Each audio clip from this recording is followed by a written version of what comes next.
markets are going to boom, the stock is going to boom, the country is going to boom, and the rest of the world wants to see, is there any way they can make a deal? President Donald Trump predicting great things tonight after he imposed sweeping tariffs on dozens of countries. But the stock market telling a much different story on day one. Thank you so much for joining us for KPRC 2 News at 6 this evening. I'm Daniela Guzman, live from Sugar Land Town Center Square. My co-anchor Keith Garvin is on assignment, and Andy Sirota standing by at the KPRC 2 studios. We will check in with him in just a moment. But first, we have special team coverage tonight. Today on the new tariffs imposed by President Donald Trump. Now, many people don't understand exactly what a tariff is, so we want to break it down for you and how it really affects prices on everyday items to all of us, from groceries to cars to items we use every day.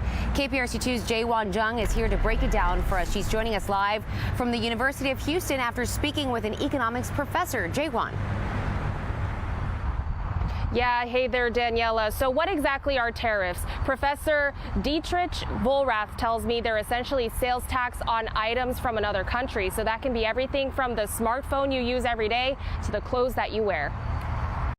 I spoke with University of Houston economics professor Dietrich Vollrath about the Trump administration's recent decision to impose a tariff of at least 10% on all countries. The way to think about a tariff kind of most cleanly for kind of the regular person is it's like sales tax. Cars from South Korea and Japan, your favorite industrial goods from Germany, like Lululemon stuff comes from Vietnam, plants in Vietnam.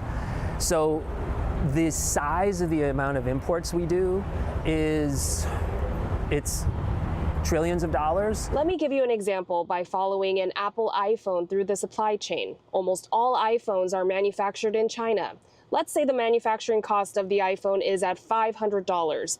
Then the cost of freight may be $20 a unit. Once the iPhone arrives at a port of entry, the tariff would be imposed at 54% with Trump's new policy.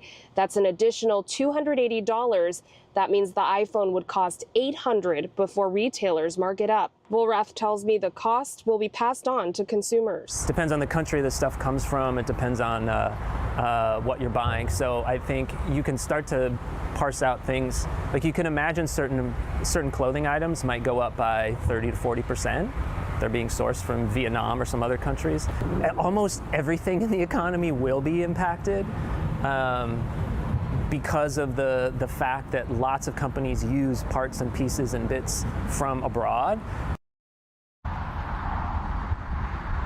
And that includes everything from the camera we're using to broadcast this news right now to the truck we use to drive to U of H's campus today. Now, Trump has argued that these tariffs will create more manufacturing jobs in the country, but some experts argue because the industry has gone to the automated route that doesn't necessarily ring true. We're live at U of H's campus tonight. Jaewon Jung, KPRC 2 News.